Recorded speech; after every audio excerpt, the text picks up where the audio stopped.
Hello, everyone, and welcome to day number 1 of our Pentecost Novena. As we prepare to hear our reflection, let's take a deep breath, hold, and release. Let our hearts be open to the message of the Holy Spirit extending to us through the vessel of our parishioners. Come, Holy Spirit.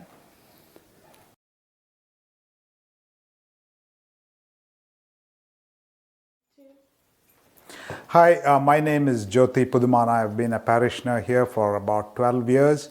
I have the privilege of being invited to reflect on the Pentecostal concept of being aware of God's presence, living in God's presence. As I was reflecting on this concept and doing some readings, I thought a few of the concepts that I came across would benefit me as much as it may benefit some of us at this time.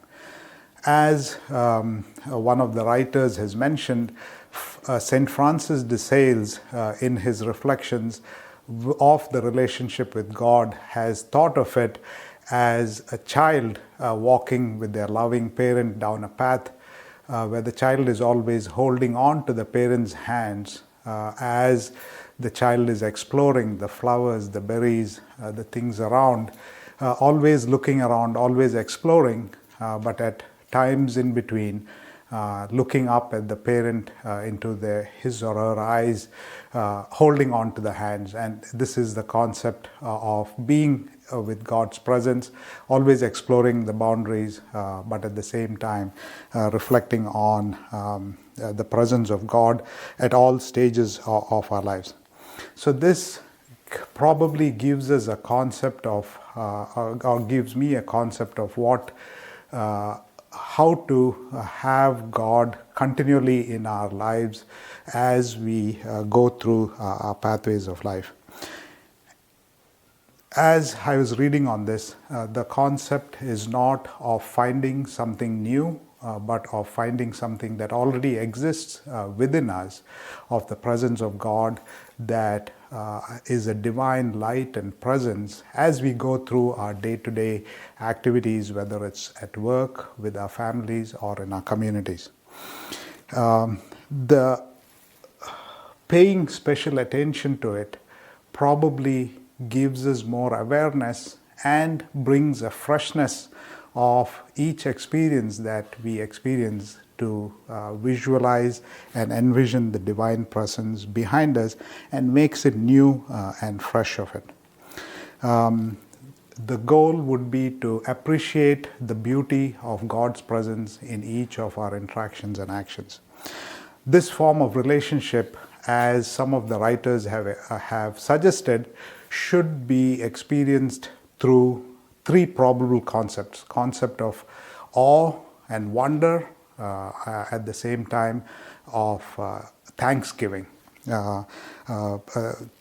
When we think of the divine presence at small things, as we go through being conscious in our life and in our activities and at work, when we pay special attention, we will notice the light, the divine light that kind of is in the background, guiding us, and always having an awe and wonder, but at the same time thanksgiving for having given us the opportunity.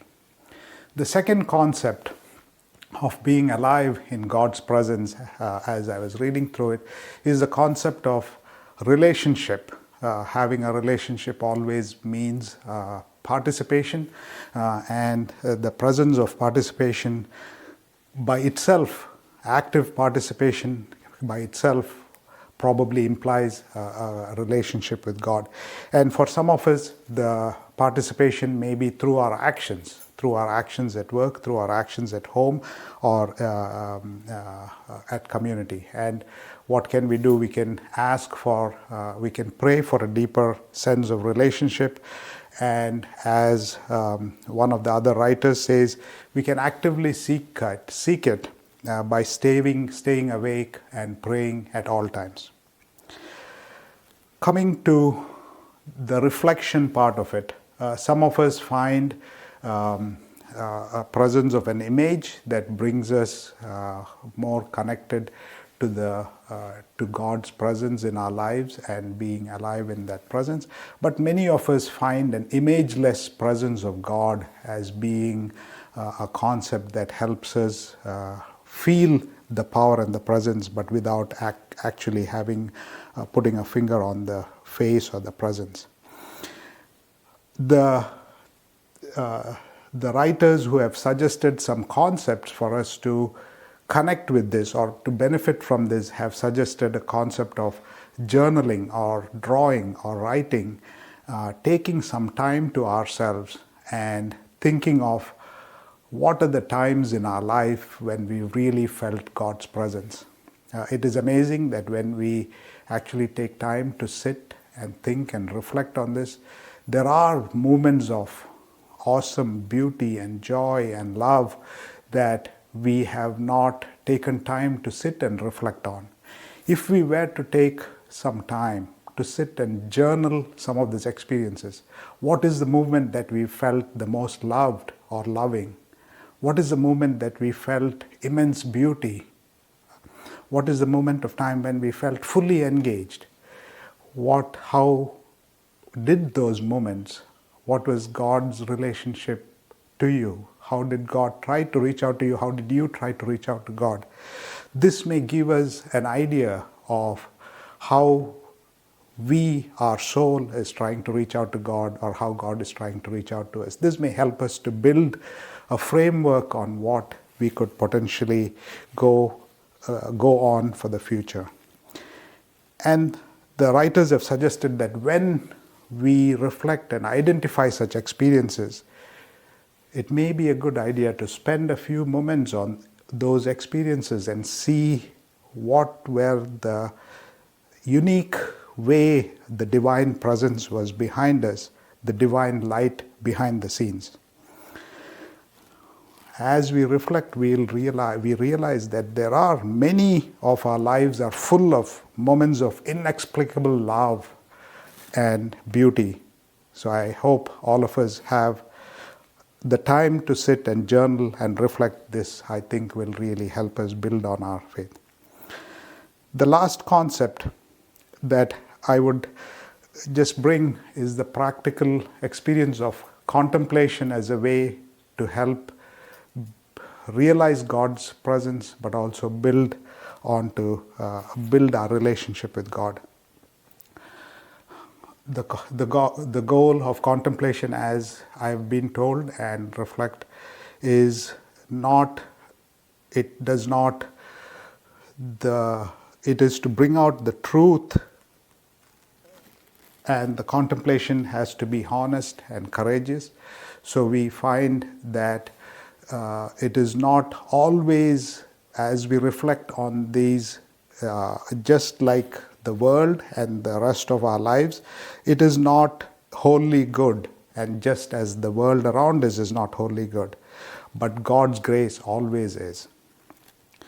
We must accept our lack of perfection. All of us are imperfect in our own ways, and all of us have our own addictions, whether at work, at home, or in any other concept where we are alive and involved. Just acknowledging the things as they are, combined with an intent for all of us and a passionate desire to make them better, probably helps us connect more and be present in God's presence. Consecrated contemplation is the contemplation that's dedicated to God. It gives us an appreciation of God's presence in us and our presence and our need for God. The personal practice that has been recommended, that I hope all of us will have the opportunity to do, is to think of God, our true home, as being in God's presence and God's love. Always feeling the need to go back home. Always keep returning back. And when we are home in God's presence, stretch and yield lovingly in the real life activity. Don't waste time in recriminations, but do our darndest to nurture love. And through all this, as we contemplate, prayer should come in the beginning, in the middle, and at the end of it. Prayer in the beginning to give us courage to think through. Prayer in the intermediate part for adoration, and prayer at the end for thanksgiving for this relationship. At the end, all of us can benefit from what the writers have called consecrated Zen, doing one thing, completely being in it at the time. Whether it's taking a walk, talking to a friend, reading an email, complaining to our boss, anything, be fully in it at the moment and feel the divine light behind us. Thank you for your time, and thanks for this opportunity.